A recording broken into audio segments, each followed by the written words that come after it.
Halo semuanya, salam sejahtera untuk teman-teman mahasiswa Universitas Terbuka dan salam sejahtera juga untuk tutor pembimbing mata kuliah struktur data.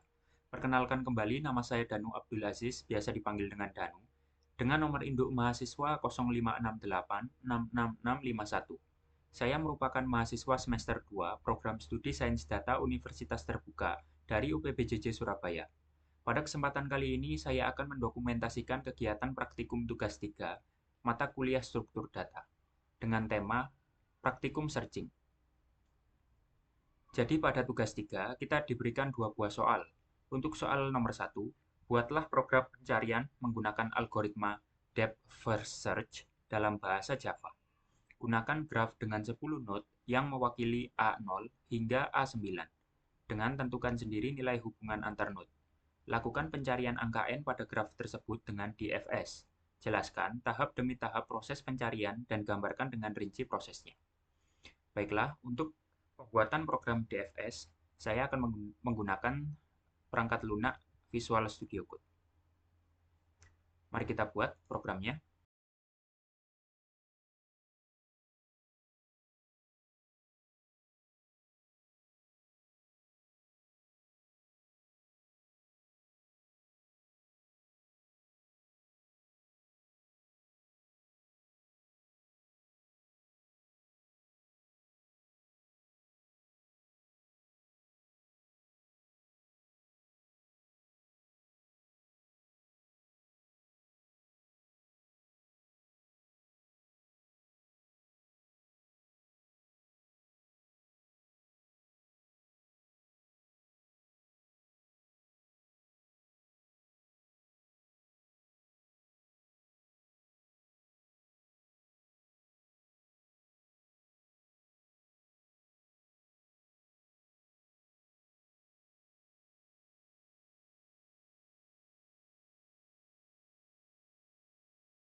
Nah, ini dia program penelusuran DFS yang sudah saya buat.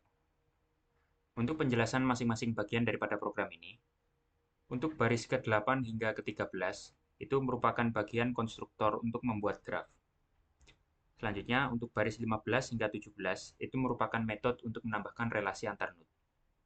Selanjutnya, dari baris 19 hingga 37 ini merupakan fungsi rekursif untuk penelusuran DFS.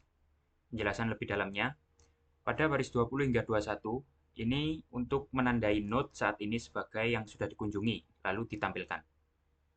Dari baris 23 hingga 25 ini, jika node saat ini sama dengan target yang dicari, maka pencarian akan dihentikan. Namun jika bukan, maka pencarian akan dilanjutkan ke node yang lebih dalam. Jika target ketemu di cabang ini, maka pencarian dihentikan. Namun jika tidak, maka akan dilanjutkan ke cabang yang lain. Lalu dari baris 39 hingga baris 51 ini merupakan fungsi pemanggil DFS yang menerima input node awal dan node target yang dicari. Akan ditampilkan di layar. Dan yang terakhir, baris 53 hingga 72 ini, penjelasan lebih lanjutnya, pada baris 54 ini adalah graf dengan 10 node. Di sini kita bisa menentukan untuk berapa jumlah node-nya. Lalu, pada bagian ini merupakan bagian tempat kita mengatur relasi antar node. Nah, untuk memvisualisasikan relasi antar node pada program ini, kalian bisa lihat gambar berikut ini. Jadi, dari node A0 itu bercabang ke A1 dan A2. Lalu, node A1 bercabang ke A3 dan A4. Node A2 bercabang ke A5 dan A6. Lalu, node A3, A4, dan A5 masing-masing bercabang ke node A7, A8, dan A9. Kita lanjutkan. Pada bagian bawahnya ini tempat kita mengatur pencarian DFS dimulai dari node berapa, dan juga target pencarian DFS adalah node berapa. Lalu, bagian bawah sini, ini untuk menampilkan teks bahwa pencarian sedang dimulai, atau sudah dimulai. Baiklah, mari kita coba jalankan program berikut.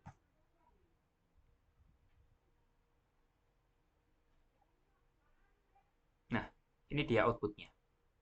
Sini akan dimunculkan pencarian DFS dari node A0 mencari target A7 ini sudah dimulai, maka untuk jejak penelusurannya akan ditampilkan juga A0, A1, A3, dan A7.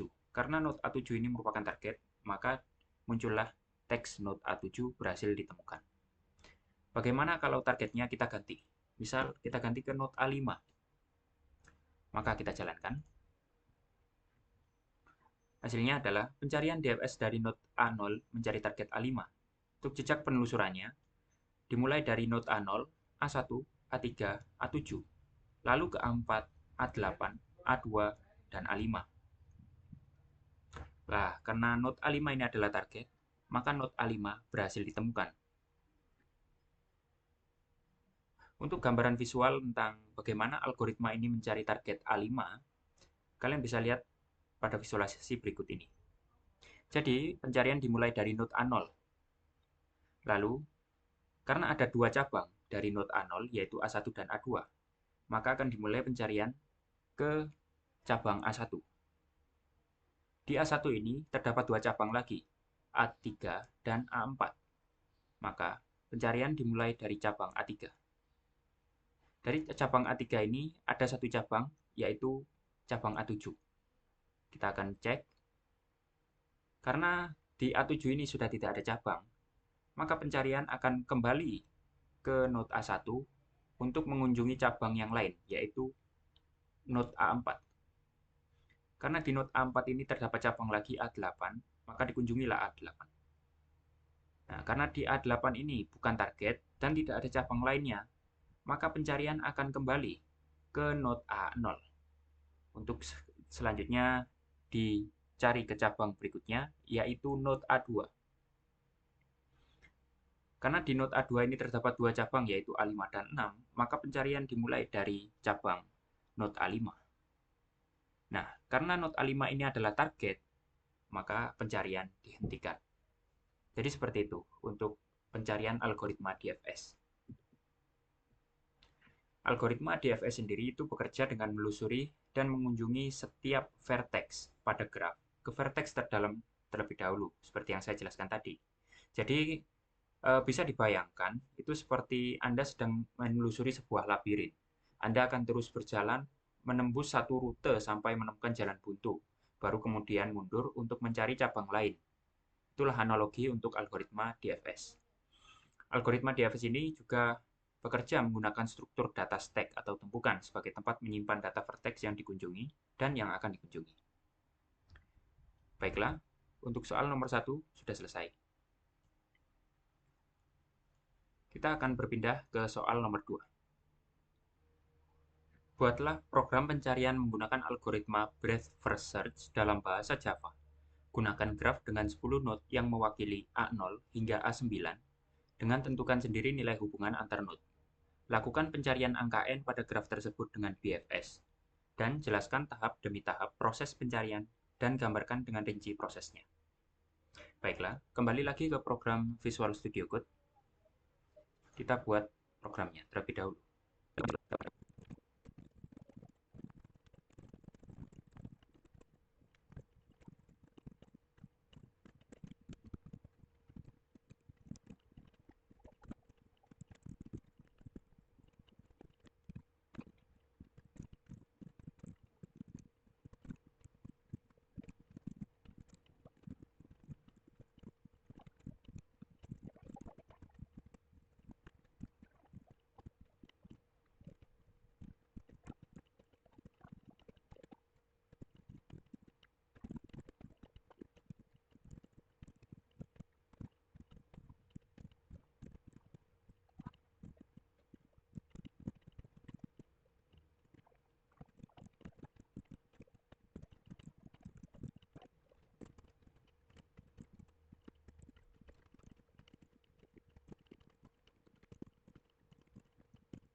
Baiklah, ini dia program pencarian BFS.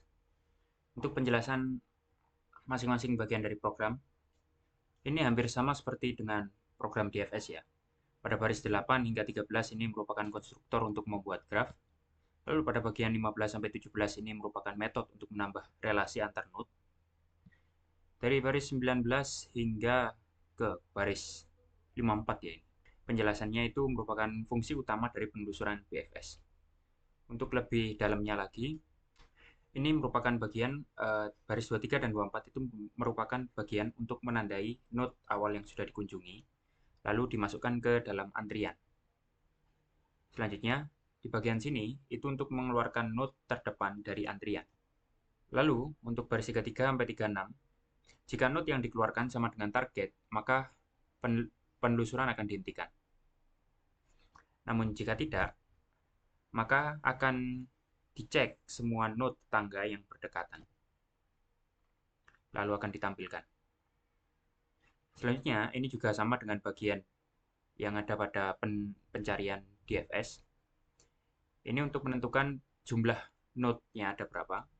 Lalu di bagian ini untuk menentukan relasi antar node. Di sini saya menggunakan relasi yang sama, yaitu relasi ini.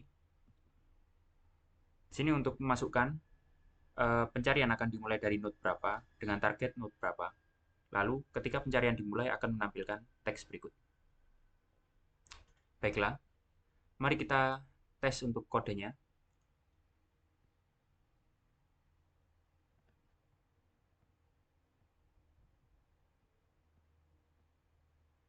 Yap, ini dia.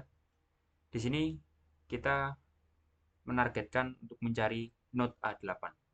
Maka untuk jejak penelusurannya adalah A0, A1, A2, A3, A4, A5, A6, A7, dan terakhir A8 sebagai targetnya. Kenapa kok urut? Gini, saya akan visualisasikan untuk pencariannya. Jadi, algoritma breadth first search itu melakukan pencarian dengan cara mengunjungi setiap vertex secara bertahap per level pada graph atau tree. Yang dimaksud per level itu adalah, nah, pencarian dimulai dari A0. Nah, dari A0 ada dua cabang, yaitu A1 dan A2. Maka, pencarian dimulai dengan menelusuri cabang A1.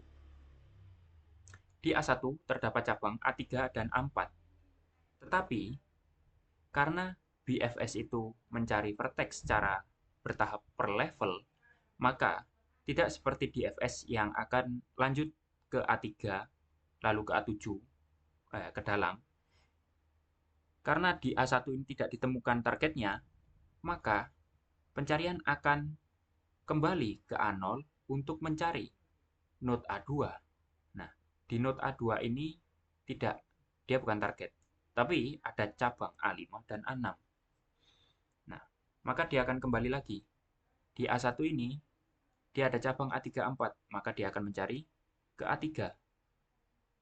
Ya, jadi urutannya, kembali lagi, urutannya adalah dari A0, A0, A1, A2, lalu ke A3, karena untuk level ini sudah selesai, maka dia akan lanjut ke level berikutnya. Level berikutnya adalah A3, A4, A5, dan A6. Nah, di level ini masih belum ketemu nih targetnya. Maka dia akan lanjut ke level berikutnya, yaitu A7. Nah, di A7 dia akan lanjut lagi, yaitu A8. Nah, karena A8 ini adalah targetnya, maka pencarian dihentikan. Nah, perbedaan dari DFS dan BFS itu di algoritma pencariannya ini. Kalau DFS, dia menelusuri ke dalam, jadi A1, A3, A7, baru ganti ke cabang lainnya. Kalau BFS, dia mencarinya per level. Nah, A1, A2 ini levelnya sama. Berarti dia akan mulai carian dari A1, lalu mencari ke level yang sama juga, yaitu A2. Baru di level ini sudah habis nih, nggak ada node lain. Baru dia akan turun level, mencari di A3, A4, A5, A6. Karena masih belum ada, dia akan turun level lagi. Dia akan mencari ke level ini, A7, A8. Nah, A8 ini targetnya. Jadi ya, BFS ini menelusuri graf secara melebar lah istilahnya. Jadi bisa dibayangkan ini seperti sinyal radar yang menyebar dari pusat ya, memindai area sekitarnya lapis demi lapis. Berbeda dengan DFS, BFS ini mengandalkan struktur data queue. Ya. Jadi sekian untuk praktikum tugas 3 kali ini. Mohon maaf jika ada salah-salah kata dalam atau penjelasannya yang dianggap masih kurang. Karena ini juga merupakan tugas terakhir pada sesi tuton semester ini, maka saya juga akan berpamitan. Terima kasih semuanya kepada teman-teman mahasiswa Universitas Terbuka dan juga kepada tutor pembimbing mata kuliah struktur data di sini, Bapak Fadli. Saya sangat berterima kasih atas ilmu yang telah disampaikan selama sesi tuton tahun ajaran 2026-1 ini. Sekian dari saya, sampai jumpa kembali.